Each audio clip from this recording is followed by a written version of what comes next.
If you're a maintenance supervisor for a commercial property, you've had to deal with everything from leaky faucets to flickering light bulbs. But nothing's worse than that ancient boiler that's lived in the building since the day it was built, 50 years ago. It's enough to make anyone lose their cool. That's where Grainger comes in. With industrial-grade products and dependable fast delivery, Grainger can help with any challenge, from worn-out components to everyday necessities. Call, click Grainger.com, or just stop by. Grainger, for the ones who get it done.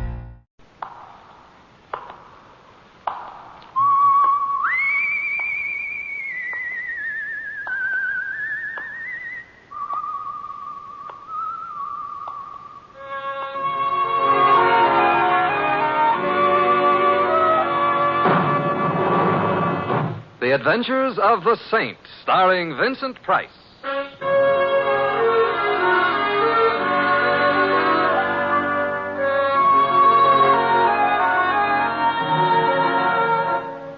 The Saint, based on characters created by Leslie Charteris and known to millions from books, magazines, and motion pictures. The Robin Hood of modern crime now comes transcribed to radio, starring Hollywood's brilliant and talented actor Vincent Price as the Saint. Will there be anything for dessert, Mr. Templar? No, I think not, Carl. Just some more coffee, please. Certainly, Mr. Templar. Thank you. Excuse me. Do you mind if I sit down here with you? Why, I'd be happy if you... Thank you. I hope you realize I wouldn't approach a perfect stranger if it wasn't a matter of life or death. Oh, I'm sure And it is a matter of life or death. That's why I had to sit down with the handsomest man in the room. You. Well, But you certainly aren't much of a conversationalist. Well, happily, you fill the gap. Now, how may I be of service in this matter of life or death? Do you think you could gaze into my eyes as if I was the only woman in the entire world? But don't make it anything personal. Well, I consider it a thespic challenge. I want you to hug me with your eyes while I spurn you proudly. La belle dame sans merci. Well, now, how's this for an ardent yet humble gaze? Oh, not now. He's not watching. Sorry, I didn't mean to be fresh. Who's he? Marvin. He's over there with that woman. Oh. He's looking at her the way I want you to look at me. This I shall have to see. Oh, don't turn around. They're leaving. They'll see you. Well, shall I start hugging you now? I'm sure it will be good for the muscles in my eyes. Yes, hurry up. I'm hugging. Stop. Why? He never even noticed me. He walked right on out. Oh, men. Here you are, Mr. Templar. Oh, I'm sorry, Carl, but would you mind changing that coffee to a double brandy? Right away, sir. But I never drink. Not for you, dear. Me. Oh. Did he say Mr. Templar? Not Simon Templar. Simon Templar. The saint? The Robin Hood of modern crime? Mm-hmm. Fate has led you to me. Yeah, I must have a word with fate. And before fate entangles us further, what's your name? Alice. Alice Parks. But you can call me Alice. Thank you, Alice. Could you give me an explanation of this in a few thousand well-chosen words? You mean to say you haven't figured it out? And you, a perfectly marvelous detective? Well, I'm a little slow, Alice. A heavy meal. Well, that was Marvin. Marvin Hickerson. We were engaged, practically. And? And then he came to the city. He's a scientific farmer, but he sold his farm. For how much, may I ask? $50,000. Oh, how scientific can you get? He said he had to come here to pursue his new vocation. To the city, I mean. And what is his new vocation? Oh, he's a private eye. Well, I guess there's always room for one more. You do see, don't you? Yes, of course. See what? How horrible the whole thing is. Marvin has met this woman. And I found out he's drawn out his whole $50,000 out of the bank this morning, and, well, he's carrying it around with him. Now nobody will help me. I don't know what to do. Alice, tell me, are you worried about Marvin, or are you worried about the money? Oh, I'm only worried about Marvin, Mr. Templar. He's an awful dope. But I love him. I see. If you would go to him and tell him, well, the facts. The facts? Well, you know, about life. Well, frankly, I'm not feeling very fatherly at the moment, but I'll try. You will? You really will? You swear it by something sacred? I swear it by something sacred. Oh, Mr. Templar, you're the nicest detective a girl ever had for a detective.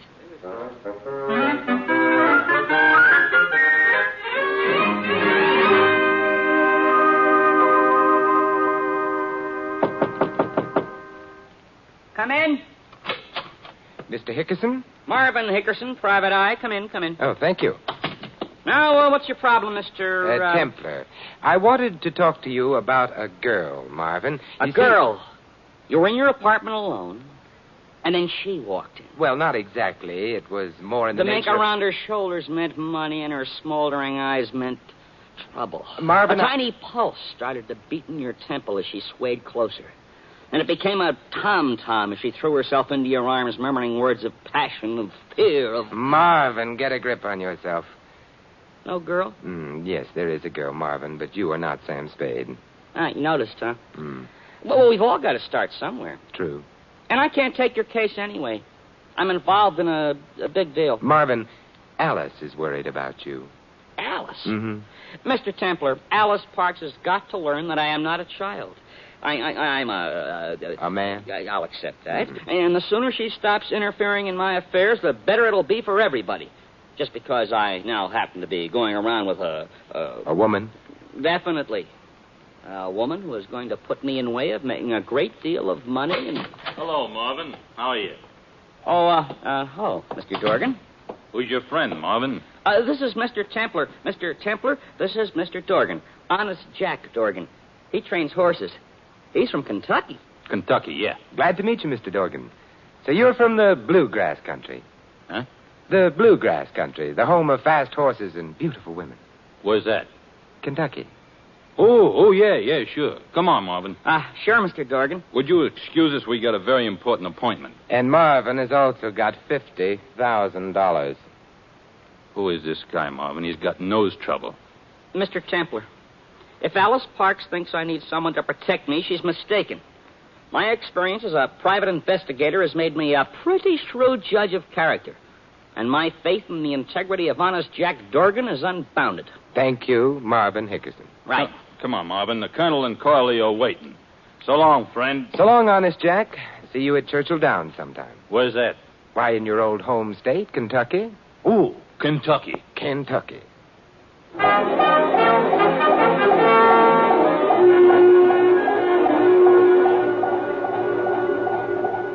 Mr. Templar, I'm worried about Marvin. Why doesn't he come? I'm a little worried about him myself, Alice. I didn't have quite the same faith in Honest Jack as Marvin did. In this penthouse.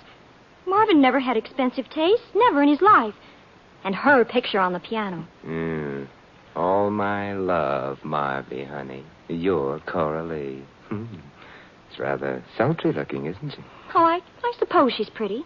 If you happen to care for that type. Who doesn't? Oh, you men are all alike. It's a convenient arrangement. Oh, he's just an absolute Beast. Don't you dare call Marvin a beast. Why doesn't he come, Mr. Templar? Yeah, I think I heard the elevator, Alice. That may be... Marvin! Hello, Alice. You better let me have that gun, Marvin. No, I'll need it. I'll need it when they hunt me down in the inevitable end. Marvin, what's happened? Tell me. Alice, Mr. Templar, you see before you an outlaw, a criminal. Give me the gun, Marvin. No! I have lived by the gun, and in days, hours, minutes, I shall die by the gun. What did you do, Marvin? Alice, I killed a man. Oh, you didn't. I did.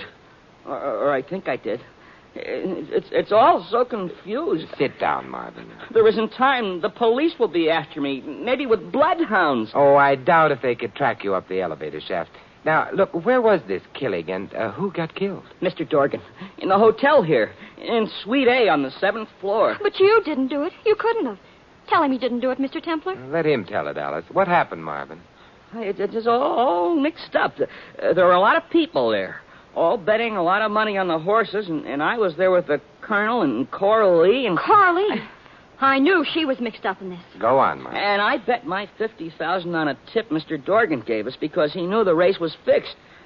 And I won $200,000. Yes? And then Mr. Dorgan told me to bet it all on another race that was fixed.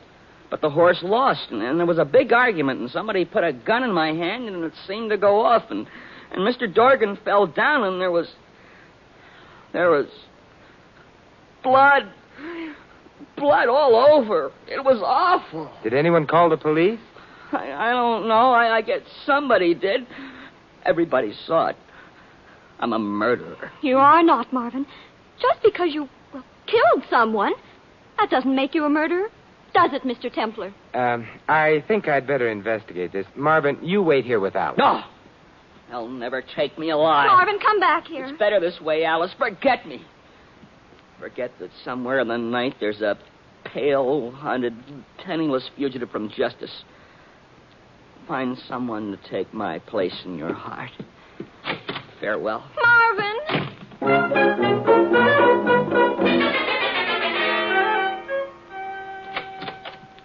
Oh, Mr. Templar, didn't you? No, Alice, I didn't. He was already in the elevator. Oh, what are we going to do? Did he really murder someone? I think we'd better go find out. Come on, Alice. Where are we going? To Suite A, 7th floor, to see whether honest Jack Dorgan has really gone to his old Kentucky home.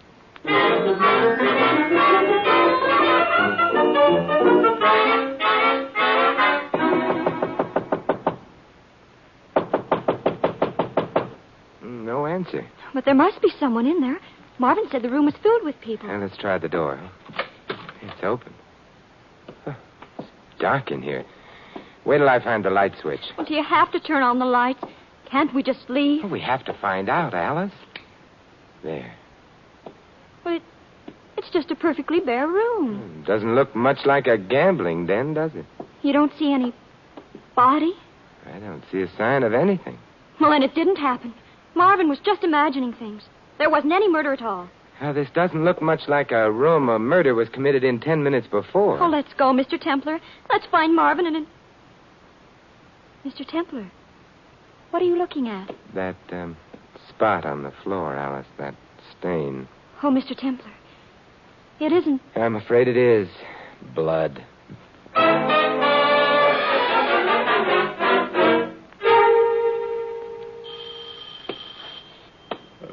I'm coming. Oh, Alice, come in. Oh, Mr. Templar, how could you sleep so late with poor Marvin roaming the streets?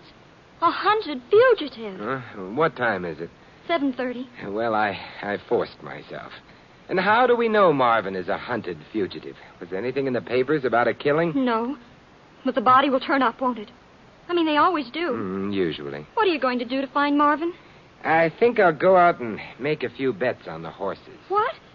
You're going to spend the day in carefree abandonment while poor Marvin is roaming the streets, a hunted fugitive? I'd like to find out more about Marvin's friends, Coralie and the Colonel. Talking about horses in the bar of the Croydon, well, it might be a way of getting acquainted. You're going to get acquainted with her? Well, I'll go along to protect you. Thank you, but no. You won't turn into putty in her hands. She won't mold you as she wills. Maybe even a fate worse than death. It's a pleasant way to go. Well, all right, I trust you. Thank you. You're nice, Mr. Templar. And I want you to know that if it wasn't for Marvin, well, I might seriously consider you. No. And here you are, working to save your rival. Why, it's like Sidney Carton. It is a far, far better thing I do than I have ever done before. This is... goodbye, Alice. Goodbye, Sidney.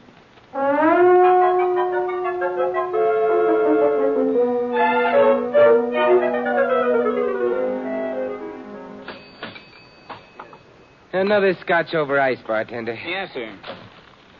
I seen you studying the form. Got anything good going today? Not a thing, but my luck generally is bad anyway. You and me. Going out to the track today? Well, I generally like to place my bets elsewhere. I bet fairly large amounts, and at the track, this brings down the odds. Brings down the... You're kidding. Oh, I generally lose, but then everyone has to have a hobby. Yeah. Everyone has to have a hobby, doesn't he, Miss Carstairs? Yes, indeed, Joe. Excuse me. Would you all think I was just terrible if I started up a conversation with you? Just as bold as that? I would think it was terrible if you didn't. You all, that is. Oh, you're making fun of my accent.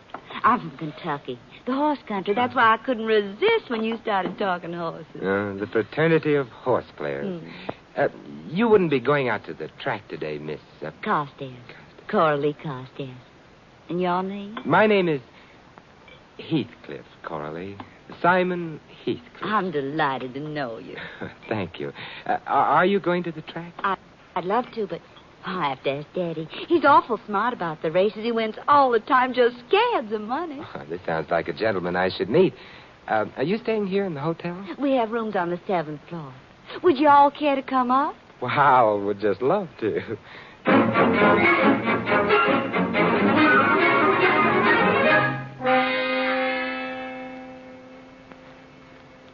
Daddy, I'd like to make you acquainted with a friend of mine, Mr. Heathcliff. Simon, my father, Colonel Carstairs. How do you do, sir? Well, pleasure, real pleasure. Now, sit down, sir. Oh, thank you, Colonel. Simon's a horse player, too, Daddy. I told him about you making simply scads of money on the races. You what? Coralie, I've asked you time and again not to mention my business to strangers. But, Daddy, all I said was you made scads of money. I must apologize, sir. You see, the fact is, you look like a gentleman I can trust. The fact is that, I bet on races only when I have definite information. You mean fixed races? Well, you might put it that way, yeah. Sad that the sport of kings should have fallen to such low estate, but as long as it has, there's a profit to be made by knowledge, handsome profit. And, I don't mind saying I have such knowledge. Could you give him a tip, Daddy? Oh, I couldn't ask anything like that. Oh, well, perhaps you can do me a favor, sir. I have a horse going in just a few minutes, but the horse parlor down the hall here has been refusing my bets. You see, I'm too heavy a winner for them. If you would care to place the bet for me... Why, I'd be delighted. Good. And, go, a little something for yourself. Just down the hall there, just down the hall, Suite A. Shall we go? Oh, by all means. After you, sir. Oh, not at all. After you. Come, Coralie. Coming, Daddy.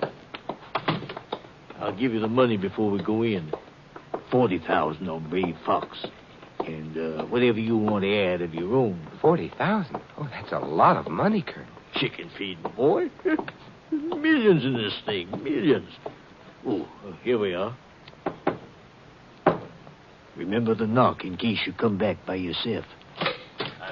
20 across, stop, Sarah. Okay, you're in. Well, this is quite a place. Good afternoon, Fred. Fifth race off yet? Just about, Colonel. But I'm not betting, Fred. No cause for alarm.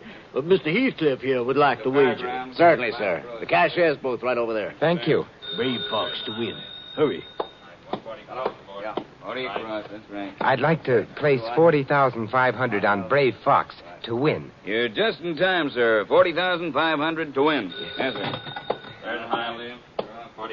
Did you make the bet, Simon? Right, and I bet 500 for myself. It's all I had with me. Well, small dividends first. Big ones will come later. Okay, fellas. Quiet down. The books are closed. And there they go. Oh, Simon, listen, here's the race. Oh, how exciting. At the half, it's Owner's Choice by a head. See Me First, a Bull Race Zach in top third by 2 lengths, and a Brave Fox. You're sure of your information, Colonel? Nothing to worry about, my boy. Not a thing. At the 3/4, still Owner's Choice by a head. A Bull Race Zach by 1. See Me First and top third by half a length. And the Brave Fox is trailing. Daddy, what's the matter with that little old horse? I don't know. I can't In the understand stretch, why he... Bull Race Zach is taking command by 2 lengths.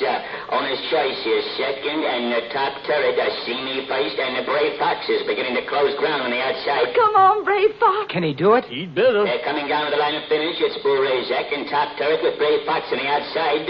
And now it's a Bull Race Zach and Brave Fox. A Bull Race Zach and Brave Fox. And the Brave Fox gets up to win it by a nose. Simon, we won. Oh, I certainly have to hand it to you, Colonel. Let's step outside the hall for a minute, son. I just didn't want the boys to hear. Well, sir, my information is always correct, my boy. Always. How much did we win? Well, let's see. At 2-1, I get back 120,000. And Mr. Heathcliff, you get back 1,500, sir. Pity you didn't have more with you. I don't want to appear greedy, Colonel, but do you have anything else running today? Not today, my boy. Nothing sure. And, of course, I never bet unless it's sure. Tomorrow? Well, you have the fever, don't you? Yes, I have something tomorrow, or will have. Meet me back here at the same time if you want to get in on it. Could I draw some real money out of the bank to bet on it? Much as you like, my boy. Of course, that's purely up to you. Of course, I make no guarantee. You understand? Certainly, it's a pretty risky business, eh, Colonel? Why, I might lose my shirt. Yes. Yes, indeed, sir.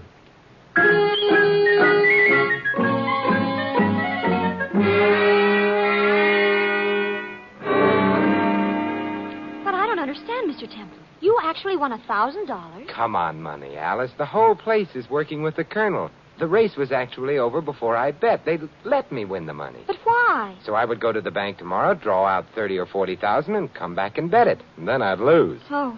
Was she very pretty? Who? Coralie. Well, if you care for that type. Marvin did. Yeah, it's a sure sign of 20/20 vision. He hasn't come. Marvin. When I think of him out there, a poor, lonely, hunted fugitive. Yeah, I know. And here we are, the two of us, safe, alone in your apartment, the two of us. Alone.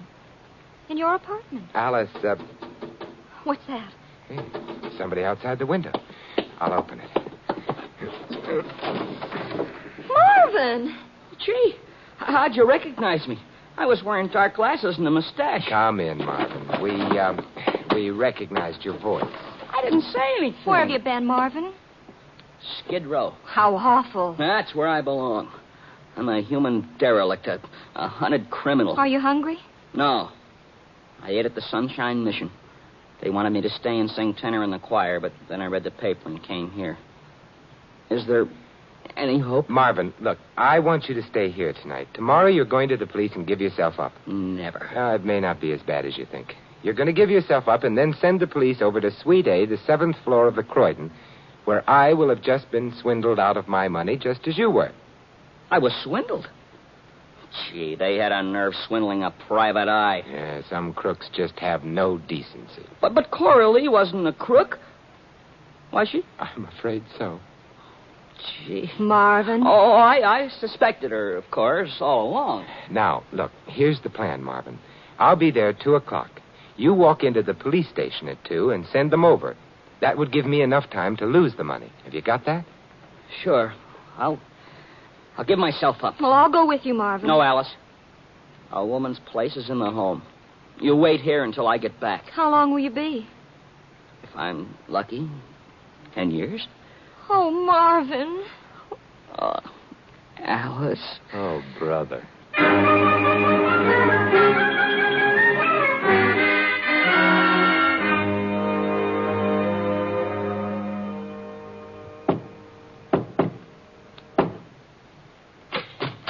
Hello, Colonel. Come in, sir. Come in. I don't quite understand, Colonel. Where is everybody? Where's Fred, the cashier, all the betters? Well, it's just a family party today, sir. Just Coralie and myself. Say hello to the gentleman, Coralie. Honey. Hi, stupid. Yeah. Coralie seems to have lost her southern charm and refinement, Colonel. Yes. Yeah, it's a pity. I constantly try to impress on our cast. Of course, we are all actors in a way that to be successful, you must live your part 24 hours a day. But there's not the same pride in craftsmanship there was in my day. Sit down, sir. Sit down. Thank you. What gave me away? Simple thing, really. One of our personnel saw you with young Marvin Hickerson the other day. Come in, Dorgan. Hi, Nosy. Well, honest Jack Dorgan from Kentucky. Then you really weren't shot, Mr. Dorgan. The gun held blanks. And the blood was catching. Merely a convenient way of getting rid of a sheared lamb. I thought as much. Now what happens? Nothing. Nothing at all, Mr. Templar. No doubt you have the police outside waiting to pounce after we take your money. How much did you bring, by the way? 30,000. Oh, shame we have to pass it up. We're going to pass up 30 grand? Necessity, Coralie. Let me at least beat the 1,000 out of him he won from us, Colonel. Him and his Kentucky. That would be the police. A little early, aren't they, Mr. Templar? Come in. Reach for the sky. I got you covered. Marvin. I didn't go to the police, Mr. Templar. I thought if I brought the gang in myself, I might get a lighter sentence. Lighter sentence for what? Why, for sure. Mr. Dorgan. Yes, Mr. Dorgan made a quick recovery, Marvin. Yeah, and I got a gun, too. You see it? Well, this is convenient. If the police aren't coming, then we can take Mr. Templar's 30,000. Although, of course, I deplore violence. Offends my sense of Southern hospitality. Stand up, Templar. No, my feet hurt. Stand up. You forget. I've got a pistol here. Don't anyone move. What pistol, Marvy? The same pistol I shot you with, that's what. Marvin, look, the cartridges are blanks. Blanks? I don't believe it. Oh, you don't, huh? Stay away from him, Dorgan. Yeah, you stay away from me or I'll shoot. Go ahead, have fun. I will. I'll... Shoot some more, Marvy. It tickles. Marvin! Marvin! Well, they're coming in like flies. You shouldn't have come, Alice. These men are trying to kill us. No, I've got her blank cartridges. Are they? Take a look at the hole in the wall, Mr. Dorgan. It's lucky that Marvin missed you. Yeah, sure, a hole in it. Hey, that's a bullet hole. Yes, it is, isn't it? Put that thing down, kid. Somebody could get hurt. Alice, did you change the bullets? Yes, I did. I know Marvin a little better than you, Mr. Templar. I checked his gun before he went out to give himself up to the police, just in case. Yeah. Get back, you rats. You're dealing with Marvin Hickerson, Private Eye. Me too, Marvy, honey. Well... You too, Corley, honey. Yes, you too. And I'll take my 50,000 back, too. Oh, such a pity. You seldom meet a young man so willing to part with money. Stay right where you are, Colonel. Don't worry, Mr. Templar. I can handle him. This is only the start of a long and successful career as a private eye. Marvin, I think Alice might have something to say about your career. Alice? Alice, do you still... You know... Yes, Marvin. Very much. Ecstatically so. Get back, you rats. You're dealing with Marvin Hickerson, scientific farmer.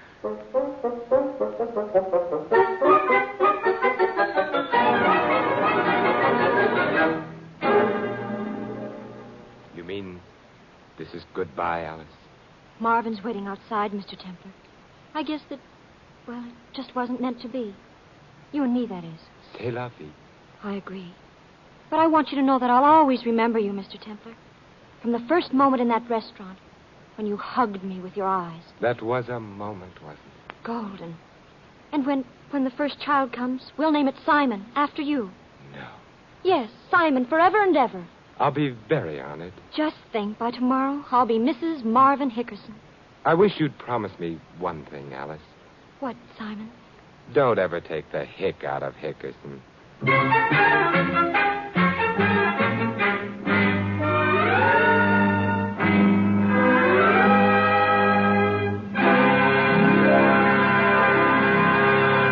You have been listening to another transcribed adventure of The Saint, the Robin Hood of modern crime. And now, here is our star.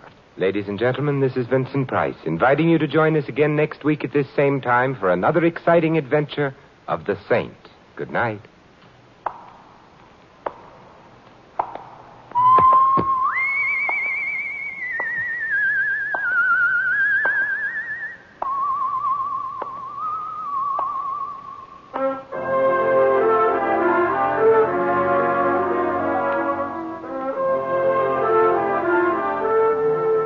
This story of The Saint was written by Dick Powell. Our cast included Leslie Banning, Maggie Morley, Victor Rodman, Edmund McDonald, Herb Vigran, Bill Tracy, and Barney Phillips.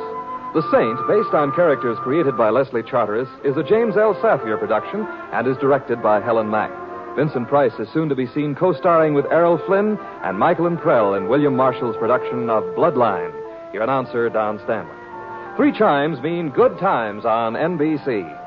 Tonight, The Big Show, your hour and a half of comedy, music, and drama, includes Tallulah, Margaret Truman, Fred Allen, Danny Thomas, Douglas Fairbanks, Mindy Carson, and many, many more. And Theater Guild on the Air tonight brings you Carousel, starring Patrice Munsell and Cornell Wilde. Remember, Margaret Truman and Doug Fairbanks join The Big Show today on NBC.